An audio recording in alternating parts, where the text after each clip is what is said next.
मास चला हुआ था हम लोगों का। हम लोगों ने सेंटर ऑफ मास के ऊपर कुछ क्वेश्चंस भी किए थे, ठीक है। अभी हम और थोड़े से क्वेश्चंस देखते हैं कि सेंटर ऑफ मास पे और कैसे कैसे क्वेश्चंस बनते हैं। तो बड़े अच्छे और लॉजिकल क्वेश्चंस भी सेंटर ऑफ मास पे बनते हैं।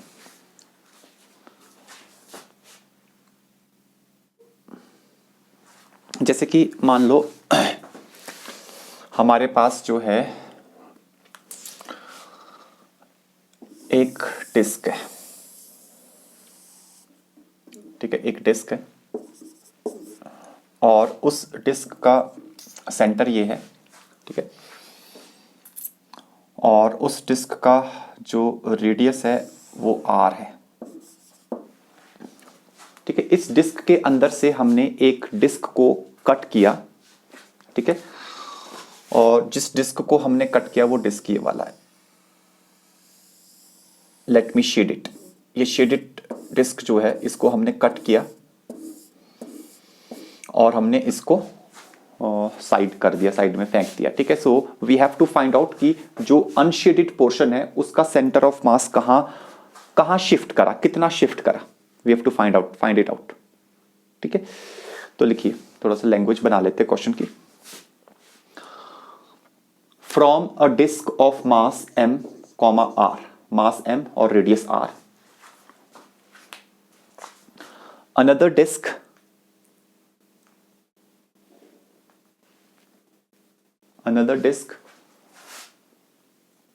of diameter capital R, जो डाया है उसका डायामीटर कैपिटल R है, is cut as shown. Another disk of dia capital R is cut as shown.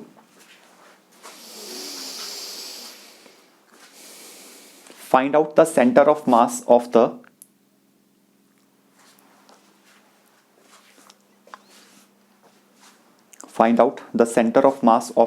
remaining portion.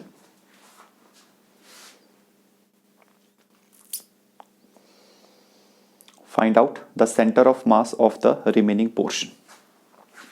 ठीक है। तो देखो इस टाइप के क्वेश्चंस, ये अब सबसे इंपॉर्टेंट क्वेश्चंस ये है आज की डेट में, ठीक है। सेंटर ऑफ मास से जो क्वेश्चंस आते हैं, these are the most important questions. तो हम अपनी मर्जी से एक्स एक्सिस यहाँ ले लेते हैं, अपनी मर्जी से हम वाई एक्सिस यहाँ ले लेते हैं, ठीक है। अच्छा, हम लोगों को एक चीज की गारंटी है। हमें क्या चीज पता है? हमें ये चीज पता है कि अगर हमने यहां से मास कट किया, अच्छा जब मास कट नहीं किया उस समय सेंटर ऑफ मास यहां था, उस समय सेंटर ऑफ मास यहां पे था। जब हमने ये वाला शेडेड पोर्शन कट किया तो सेंटर ऑफ मास शिफ्ट होगा। कहां शिफ्ट होगा? ऊपर की नीचे? ऐसे करके बताओ, ऊपर की नीचे? ठीक है, हाँ ठीक है Umang, it will be in the downward direction, क्योंकि आपने ऊपर का पोर्शन कट किया तो सेंटर ऑफ मास नीचे की तरफ शिफ्ट करेगा। तो जो ये अनशेडेड पोर्शन है इसका सेंटर ऑफ मास यहां कहीं होगा। सबसे पहले कॉमन सेंस ये, ठीक है। अच्छा, जो शेडेड पोर्शन है वो खुद एक डिस्क है और उस डिस्क का सेंटर ऑफ मास यहां होगा, हम ऐसा मान सकते हैं। तो अब देखो, अगर पूरी ओरिजिनल डिस्क का मास m है तो हम इस शेडेड पोर्शन का मास निकाल लेते हैं। तो हम ऐसे कहते हैं कि जो पाई आर स्क्वायर, जो टोटल एरिया है पाई आर स्क्वायर, उसका मास क्या है? उसका मास है m, उसका मास है m। तो 1 यूनिट का मास कितना होगा? 1 यूनिट का मास होगा m by pi r square. और ये वाला जो शेडेड पोर्शन है, शेडेड पोर्शन जो है इसका एरिया कितना होगा? Pi into r by 2 whole square. तो यहां पे हम लिख सकते हैं pi into r by 2 whole square. इतने का मास कितना होगा? It will be m upon pi r square multiplied by pi r square by 2 to 4। तो पाई आर स्क्वायर से पाई आर स्क्वायर कैंसिल, इसका मास हो जाएगा m बाई 4। तो ये जो शेडेड पोर्शन है इसका मास हो जाएगा m बाई 4। तो अनशेडेड पोर्शन जो है नीचे, उसका मास कितना होगा? टोटल मास m में से m बाई 4 सब्ट्रैक्ट कर दो तो 3m बाई 4। इस तरीके से ये हो जाएगा, ठीक है। अच्छा, अब देखो, अब यहां पर हम सेंटर ऑफ मास क्या होता है? Centre of mass is a point where the entire mass of the system can be considered to be concentrated, ठीक है। तो इस कॉन्सेप्ट को यूज करेंगे हम। जो ये शेडेड पोर्शन है इसका सेंटर ऑफ मास यहां पर, यहां कहीं पर, ठीक है। कितनी दूरी पे, कितनी दूरी पे, r/2 के डिस्टेंस पे। तो ये डिस्टेंस r/2, तो इस पॉइंट का x कोऑर्डिनेट 0 और y कोऑर्डिनेट r/2।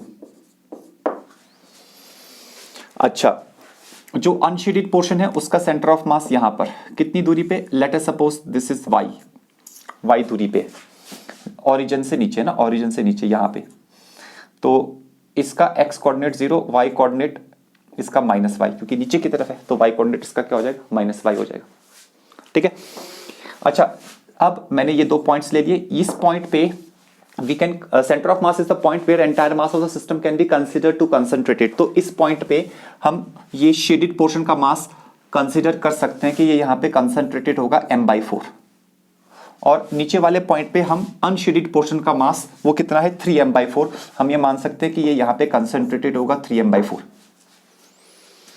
ऐसे करके मान लिया। अच्छा, अब ये जो m/4 और 3m/4 है, इन दोनों का सेंटर ऑफ मास कहां है? अगर मैं बोलूं शेडेड और अनशेडेड का सेंटर ऑफ मास कहां है, तो वो तो ओरिजिन पे है, क्योंकि इन दोनों को जोड़ेंगे तो ओरिजिनल डिस्क बन जाएगा। ओरिजिनल डिस्क का सेंटर ऑफ मास तो भैया ओरिजिन पर है। तो हम सीधी सी बात कह सकते हैं कि ये जो ओरिजिन है, इस ओरिजिन पे इन दोनों पॉइंट मासेस का सेंटर ऑफ मास लोकेटेड है। और ओरिजिन के कोऑर्डिनेट्स तो हम लोगों को पता है 0,0। ओरिजिन के कोऑर्डिनेट्स तो ये है 0,0। इतना लॉजिक समझ में आता है क्या सब लोगों को? Ajay Thakur, is it okay? ये लॉजिक ठीक है। अब देखो, अब हम क्या करते हैं, तो अब हमें पता लग गया m/4 और 3m/4 का सेंटर ऑफ मास यहां है। तो हम ये इक्वेशन लगाते हैं, y is equal to m1 y1 plus m2 y2 divided by m1 plus m2, m1 y1 plus m2 y2 divided by m1 plus m2, ये लगा देते हैं। ये y कोऑर्डिनेट किसका, सेंटर ऑफ मास का, दैट इज 0। m1 ऊपर वाला mass that is m/4 multiplied by उसका y कोऑर्डिनेट है r/2, नीचे वाला मास 3m/4 उसका y कोऑर्डिनेट है -y divided by total mass तो कैपिटल M है, ठीक है। इसको सॉल्व करके y आ जाएगा, क्रॉस मल्टीप्लीकेशन करो तो ये right hand side, left hand side में 0, यहां पे आ रहा है mr/4 माइनस 3my/4, तो यहां पे आ जाएगा 3my/4 is equal to mr/8, sorry mr/8 नहीं, m/4 ही है। एक मिनट, सॉरी मैंने ना यहाँ गलत लिख लिया, ये m/4 मास था ऊपर वाले का, तो ये m/4 होना चाहिए था, m/2 नहीं, तो ये 8 आएगा यहाँ पे, यहाँ पर mr/8 ठीक था, mr/8 ये ऐसे करके आके बस 4 2 ज़ा 8, m से m कैंसिल, y की वैल्यू आ गई। y की वैल्यू क्या आ रही है, r/6, दैट्स इट। इसका मतलब सेंटर ऑफ मास जो ये वाले पोर्शन का यहां से यहां पर ये r/6 डिस्टेंस पे है। सो दूसरे शब्दों में जब ऊपर वाले को कट करेंगे तो centre of mass r/6 distance से शिफ्ट करेगा, ऐसा भी कहा जा सकता है। That's it. आई बात समझ में? ठीक। अब ये तो हुआ डिस्क की बात, ये क्वेश्चन तो ऑलरेडी पहले का आ चुका है, डिस्क पे ऑलरेडी आ चुका है क्वेश्चन, ठीक है। अब क्या क्वेश्चन आ सकता है, ऐसा क्वेश्चन आ सकता है कि एक स्फीयर है और उस स्फीयर के अंदर से एक छोटा स्फीयर निकाला गया, ठीक है। तो आपके लिए होमवर्क के लिए मैं ये क्वेश्चन दे रहा हूं, so write down, from a sphere of mass m and radius r, from a sphere of mass m and radius r, solid sphere, from a solid sphere of mass m and radius r, another solid sphere of diameter capital R is removed. Another solid sphere of diameter capital R is removed as shown.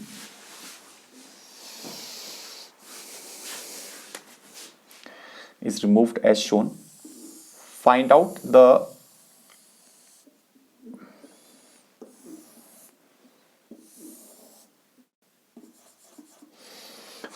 the location, find out the center of mass of the remaining portion.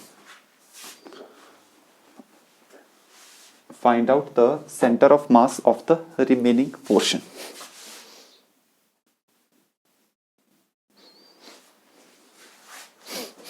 ठीक है, तो diagram वही है यहां से, लेकिन इस बार ये स्फेयर है ना, स्फेयर में क्या होता है, वॉल्यूम लेंगे, तो ये हमने कट किया है, ये स्फेयर है इस बार। ठीक है, तो बिल्कुल सेम चीज है, बस थोड़ा सा आपको प्रैक्टिस करनी है, ताकि एक क्वेश्चन में इसलिए लेता हूं ताकि आप प्रैक्टिस करो और थोड़ा आपको आ जाएगा, प्रैक्टिस करके थोड़ी चीजें ज्यादा क्लियर हो जाती है। ठीक है, अच्छा, तो ये हो गया हमारे पास। अब हम एक और चीज पे चलते हैं, let's move to next type of question. देखो, अब यहां पर हमारे पास ये होता है कि भाई जैसे मान लो नेक्स्ट सिचुएशन ये है कि हमारे पास जो है एक प्लैंक है। ठीक है, एक लकड़ी का टुकड़ा है बहुत लंबा सा। ठीक है, उसका मास है m, उसका लेंथ है l, और वो एक स्मूथ सरफेस पे रखा हुआ है या आइस के ऊपर रखा हुआ है। ठीक है, और यहां पर एक पर्सन है। ठीक है, उसका मास है स्मॉल m। ठीक है, तो ग्राउंड जो है ये तो स्मूथ है, यहां पर क्या है, यहां पे स्मूथनेस है, लेकिन यहां पर रफनेस है, दिस इज रफ। उसके शूज के बीच में है ना, आदमी के शूज के बीच में और प्लैंक के बीच में रफनेस है, तो आदमी जो है उस रफनेस की वजह से वो वॉक कर सकता है, पर्सन कैन वॉक। तो पर्सन स्टार्ट्स वॉकिंग, ऐसे करके पर्सन आगे की तरफ चलने लगेगा, और उसके ऊपर बेस्ड बहुत सारे क्वेश्चंस बनते हैं। ठीक है, तो लिखो जरा, क्वेश्चन लिखिए। A man starts walking from one end to the other end of a plank, from one end to the other end of a plank. Find out, number first part,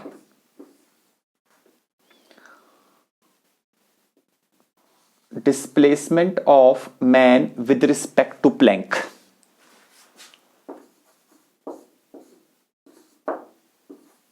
Displacement of man with respect to plank. Second part, displacement of center of mass of system with respect to ground. Displacement of center of mass of the system with respect to ground. ठीक है, third part, displacement of plank with respect to ground. Third part लिखिए, displacement of the plank with respect to ground. Fourth part,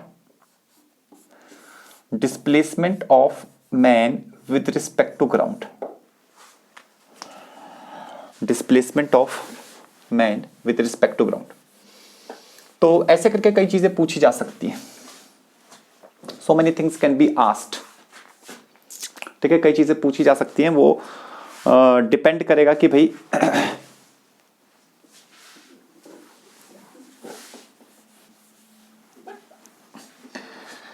कि क्या पूछा जा रहा है। और ये क्वेश्चन भी, ये सिचुएशन ऐसी है कि हर कंपटीशन में ये सिचुएशन आई हुई है। ठीक है, it's a very common situation. तो और यहाँ पे रिलेटिव मोशन का भी कॉन्सेप्ट लगता है। रिलेटिव मोशन का कॉन्सेप्ट कैसे लग रहा है, क्योंकि विद रिस्पेक्ट टू प्लैंक पूछ रहे। अच्छा देखो, ये आदमी यहाँ खड़ा है, ये आदमी यहाँ खड़ा है। जब आदमी आगे चलने लगेगा, आदमी आगे जब चलेगा, वो क्यों चलेगा, कौन सा फोर्स उसको आगे ले जाएगा।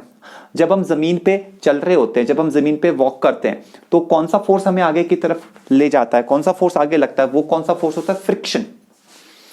तो उस आदमी के जूतों के ऊपर आगे की तरफ फ्रिक्शन लगेगा। वो कौन फ्रिक्शन लगाएगा, वो प्लैंक लगाएगा आदमी के ऊपर, ठीक है। अच्छा, तो action and reaction are equal and opposite, Newton third law. तो आदमी के जूतों से प्लैंक के ऊपर भी फ्रिक्शन लगेगा पीछे की तरफ,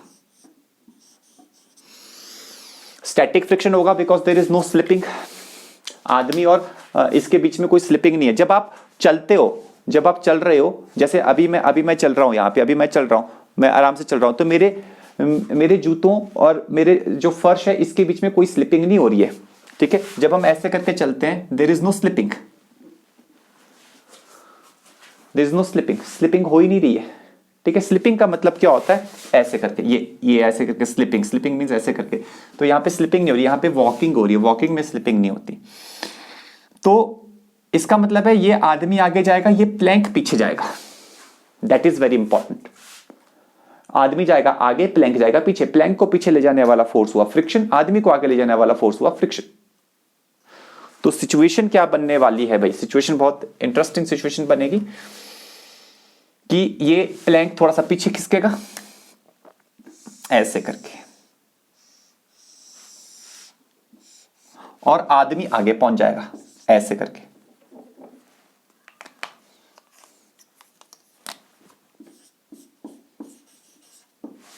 ठीक है, ऐसे करके सिचुएशन बनने वाली, ये ग्राउंड है, ठीक है ना। तो सबसे पहले ये चीज समझनी पड़ेगी कि भी हो क्या रहा है, व्हाट इज हैपनिंग हियर, ठीक है। आदमी पीछे की तरफ जा रहा है और प्लैंक जो है वो आगे की तरफ जा रहा है। अच्छा, अब इन्होंने बोला first part, displacement of man with respect to plank. आदमी प्लैंक के रिस्पेक्ट में कितना डिस्प्लेस हुआ। तो भैया आप अगर प्लैंक के ऊपर बैठ जाओ तो प्लैंक के रिस्पेक्ट में आदमी यहां से यहां आगे आया, तो displacement of man, first part का आंसर तो सिंपल है, displacement of man with respect to plank जो है वो आदमी प्लैंक के रिस्पेक्ट में आगे जो गया वो आगे गया एल, तो एल आई कैप कह सकते हो अगर आई कैप एक्स एक्सिस उसको लेना है तो। सिंपल, सबसे पहली चीज ये। अच्छा, दूसरी चीज भी बहुत सिंपल है, displacement of centre of mass of the system with respect to ground, ये पूछा गया आपसे। अच्छा देखो, सेंटर ऑफ मास है कहां, पहले थोड़ा सा लोकेट करें। आदमी का सेंटर ऑफ मास यहां कहीं होगा, ये जो प्लैंक है इसका सेंटर ऑफ मास यहां कहीं होगा। मतलब जो ये मास m है, mass m can be considered to be concentrated here and capital M can be considered to be concentrated here. So where is the centre of mass of the entire system, where is it. अरे भाई, इन दोनों के capital M और small m के बीच में होगा, कहीं पे कहीं पे भी होगा। फिर ठीक है, ये पॉइंट मास यहां मान लेते हैं, यहां पे भी मान लेते हैं, तो यहां कहीं पे मान लो ये आपका सेंटर ऑफ मास है, centre of mass of the entire system. अच्छा, अब अगर हम बात करें इस पूरे सिस्टम पे, पूरे सिस्टम की बात कर रहा हूं ना, किसी एक बॉडी की बात नहीं कर रहा हूं, इस पूरे सिस्टम पे नेट फोर्स क्या लगा हुआ है। तो भैया इस पूरे सिस्टम पे नेट फोर्स कुछ भी नहीं है, जीरो है। काहे का नेट फोर्स, देखो ना, जब हम पूरे सिस्टम की बात करें तो ये फ्रिक्शन दोनों एक दूसरे को कैंसिल कर लेंगे। आदमी के ऊपर नेट फोर्स आगे की तरफ है फ्रिक्शन, प्लैंक के ऊपर भी नेट फोर्स पीछे की तरफ है फ्रिक्शन। लेकिन जब पूरे सिस्टम की बात करें तो ये फ्रिक्शन फोर्स जो है ये इंटरनल हो जाता है, इंटरनल फोर्स आपस में कैंसिल आउट हो जाता है, कैंसिल आउट हो जाता है। तो फिर नेट फोर्स क्या हो जाएगा, net force will be zero. अच्छा, अगर पूरे सिस्टम के ऊपर नेट फोर्स जीरो है तो इसका मतलब है अगर किसी बॉडी पे फोर्स ही ना लगाओ तो वो बॉडी तो मूव ही नहीं करेगी, तो इसका मतलब है centre of mass will not at all move. This is very important, ठीक है। तो लिखिए, सेकेंड पॉइंट पे लिखिए, as the net force acting on the system is zero, as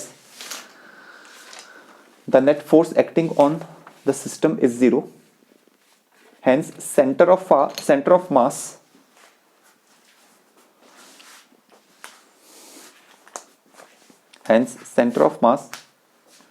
will not at all move, will not move at all. Centre of mass will remain stationary, it is not going to move at all, move नहीं करेगा centre of mass. तो यहां पर second part का answer आ गया, displacement of centre of mass with respect to ground is what, it is zero. Diagrammatically भी आप इसको अंडरस्टैंड कर सकते हैं। देखो, ये आदमी गया आगे, यहां पहुंच गया, आगे गया, प्लैंक आया पीछे, प्लैंक यहां आ गया। इस सिचुएशन में प्लैंक का सेंटर ऑफ मास देखते कहां है, यहां कहीं पे, यहां पे प्लैंक का सेंटर ऑफ मास यहां था, अब यहां पे तो थोड़ा पीछे तो आया ना, प्लैंक थोड़ा पीछे तो आया। आदमी का सेंटर ऑफ मास यहां था, अभी यहां पर है, तो आदमी थोड़ा आगे तो गया, तो आदमी आगे जा रहा है और मतलब स्मॉल एम आगे जा रहा है, कैपिटल एम पीछे जा रहा है। लेकिन अगर हम इस सिचुएशन में भी सेंटर ऑफ मास देखें, इन दोनों का सेंटर ऑफ मास देखें, मतलब पूरे सिस्टम का सेंटर ऑफ मास देखें, वो आगे पीछे कहीं नहीं जा रहा।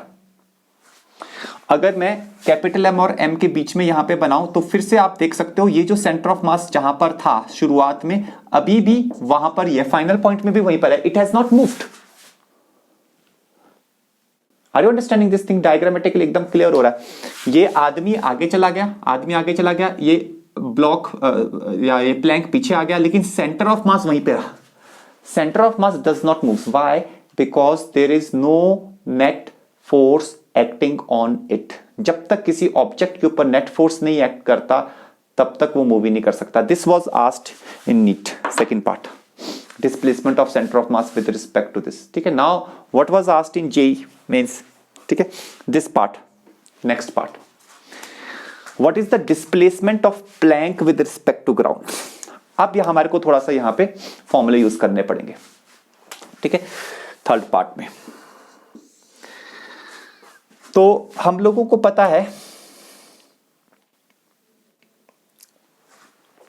हम लोगों को क्या पता है कि भी centre of mass is not at all going to move. तो अगर हम ऐसे करके लिखें कि position of centre of mass is equal to, तो हम ऐसे लिख सकते हैं m1 x1 plus m2 x2 divided by m1 plus m2। ये तो हमें पता है सेंटर ऑफ मास का एक्स कोऑर्डिनेट ऐसे निकाला जाता है, क्योंकि यहां पे एक्स एक्सिस के लॉन्ग मोशन हो रहा है तो हम वो कंसिडर करेंगे। अच्छा, अब अगर हमने, अब ये आदमी आगे गया, प्लैंक पीछे आया, तो ये x1 और x2 चेंज करेंगे। x1 और x2 is the positions of m1। मान लो m1 आदमी है, m2 प्लैंक है, तो x1 और x2 चेंज कर रहे हैं क्योंकि ये दोनों तो मूव कर रहे हैं, एक आगे एक पीछे। लेकिन क्या चीज नहीं चेंज कर रहा? सेंटर ऑफ मास की पोजीशन चेंज नहीं कर रही। तो इसी इक्वेशन में मैं एक काम कर सकता हूं, मैं इसको ऐसे भी लिख सकता हूं, डेल्टा एक्ससीएम। डेल्टा एक्ससीएम का मतलब हुआ change in the position of centre of mass is equal to m1 into delta x1 plus m2 into delta x2 divided by m1 plus m2। ऐसे भी हम इस इक्वेशन से को ऐसे भी लिख सकते हैं, क्योंकि अगर हमारे को दोनों मासेस के बीच में जो पोजीशन में जो चेंजेस आए हैं डेल्टा x1 डेल्टा x2, अगर हम वो निकालें, अगर हम वो निकालते हैं तो हम change in the position of the centre of mass भी हम निकाल सकते हैं। We can get it. Now what is the change in the position of centre of mass? That is zero, because centre of mass is not at all moving, it is stationary. ये हमने देख लिया, because net force acting on the centre of mass is zero. Now what is m1? m1 is the mass of this man, let us suppose it is m, and delta x1, delta x1 is आदमी आगे कितना गया, आदमी आगे कितना गया with respect to ground, दिमाग में रखना। ठीक है, तो पहले तो आप मान लो कि प्लैंक पीछे कितना गया, पीछे कितना आया होगा। ठीक है, ये जो प्लैंक है यहां से ये इतना आया पीछे। लेट अस सपोज ये जो प्लैंक पीछे आया है दिस इज x, तो ये आदमी आगे कितना गया, ये टोटल लेंथ l है, तो ये लेंथ कितनी होगी? ये होगी l माइनस एक्स। आदमी जो आगे गया है पॉजिटिव x के अलोंग, वो कितना गया है? l माइनस एक्स गया है। डायग्राम से पता चल रहा है। तो डेल्टा x1 क्या आ जाएगा? ये आ जाएगा l माइनस एक्स जो आदमी आगे गया है, plus m2 into delta x2। अच्छा, m2 क्या है? m2 is the mass of the plank, that is capital M into delta x2। Delta x2 मतलब कि प्लैंक कितना मूव करा। अच्छा, तो भैया प्लैंक तो पीछे की तरफ मूव करा, पीछे की तरफ मूव करा, कितना मूव करा? x, तो उसमें हम इसको माइनस x ले लेंगे। ठीक है, क्योंकि नेगेटिव डायरेक्शन में इसकी डिस्प्लेसमेंट है, उसकी वजह से ऐसा लेना होगा हमारे को, divided by small m plus capital M। ये स्टेप इंपॉर्टेंट है थोड़ा, ये समझ में आया सब लोगों को? Ajay, is it okay? ठीक है, बस अब हम इसको सॉल्व कर देते हैं और स्मॉल x की वैल्यू निकाल लेते हैं। तो हमारे पास क्या आ जाएगा? हमारे पास आ जाएगा, इसको क्रॉस मल्टीप्लाई कर दो तो यहां पे 0, ml minus mx minus capital mx, उस तरफ ले जाओ तो वहां पे x कॉमन आ जाएगा, अंदर आ जाएगा small m plus capital M is equal to ml, और x की वैल्यू क्या आ जाएगी, ये आ जाएगी ml divided by small m plus capital M। ये आ गई। What is this x? This x is this कि प्लैंक पीछे की तरफ कितना गया।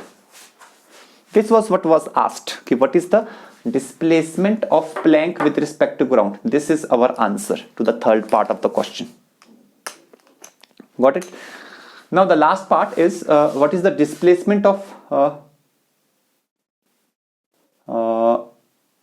अच्छा ये प्लैंक है, ये मास है, स्मॉल m लिख लेते हैं इसको ना, man displacement of man with respect to ground कितना है, तो उसमें इतना ज्यादा परेशान होने की जरूरत नहीं है। वो आदमी आगे की तरफ कितना गया, इतना। तो लास्ट पार्ट का जो अपना आंसर है that is nothing but L minus x. X हमने यहां निकाला है, ठीक है। आदमी आगे की तरफ यहां से यहां गया ना, तो आगे की तरफ गया इतना, तो L minus ml upon small m plus capital M। LCM वेल्सियम ले लो, ये आपके पास क्या आ रहा है, ये आ रहा है आपके पास capital ml upon small m plus capital M। थोड़ा सा मैंने एक स्टेप खा दिया, आप खुद ही कर लेना। This is the displacement of man with respect to ground.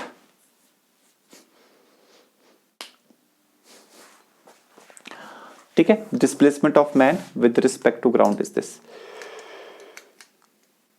तो दैट्स ऑल, ये क्वेश्चन हो गया हमारा। Is it okay?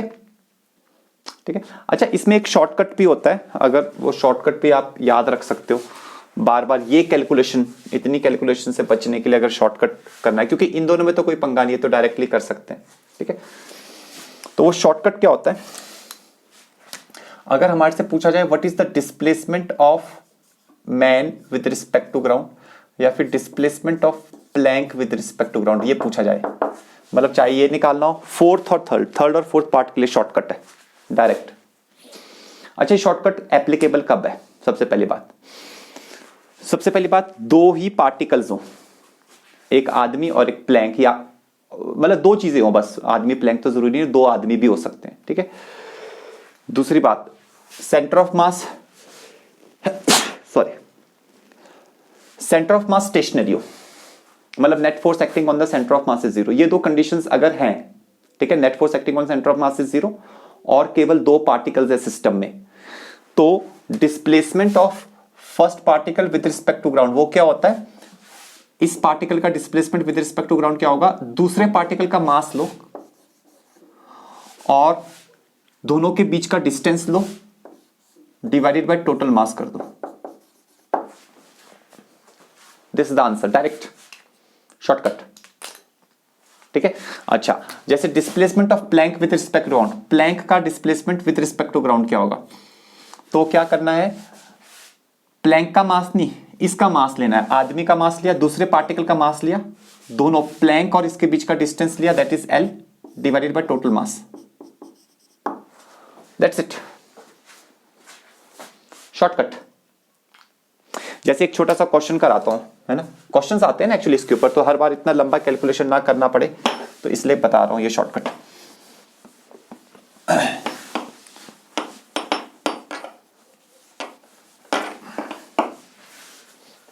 जैसे मान लो हमारे पास एक क्वेश्चन है, एक बैलून है और उस बैलून के साथ यहां धागे पे, यहां पे धागा है, धागे का जो लेंथ है वो लेंथ है L।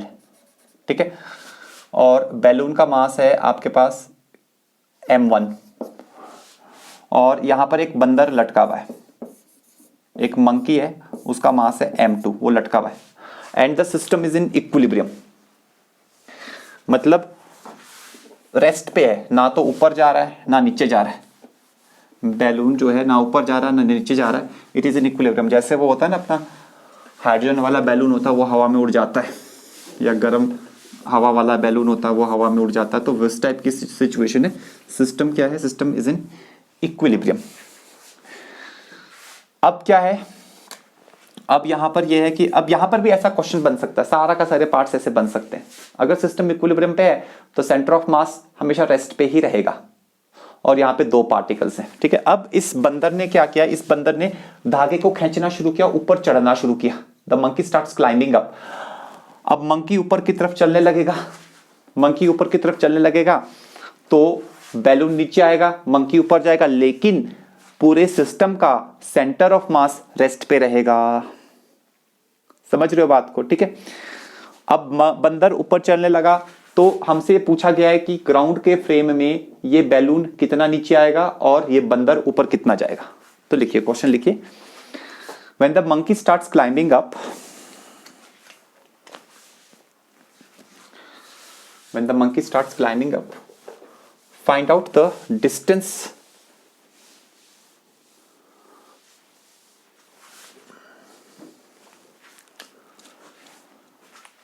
moved by the balloon and monkey when they meet। जब ये मिलेंगे, बैलून और मंकी जब मिलेंगे तब उन्होंने कितना डिस्टेंस ट्रेवल किया होगा। Of course it is with respect to ground, लिखा हुआ नहीं है but it is quite obvious कि ये डिस्टेंस जो है this is asked with respect to ground. तो यहां पर अब फिर से वो उतना लंबी कहानी लिखने की जरूरत नहीं है, मैं आपको यहां पे शॉर्टकट बताने के लिए ये क्वेश्चन करा रहा हूं, ठीक है। तो अगर हम बोले कि what is the distance travelled by the balloon with respect to ground, ठीक है। एक्चुअली होना क्या है, होना यह है कि बैलून थोड़ा नीचे आएगा, बंदर थोड़ा ऊपर जाएगा। तो ऐसी सिचुएशन होने वाली है, बैलून यहां पहुंच गया, ये धागा है और बंदर थोड़ा यहां पहुंच गया, तो बंदर थोड़ा ऊपर गया, बैलून थोड़ा नीचे आया विद रिस्पेक्ट टू ग्राउंड। तो बंदर कितना ऊपर गया, बैलून कितना नीचे आया, वो निकालना हमने।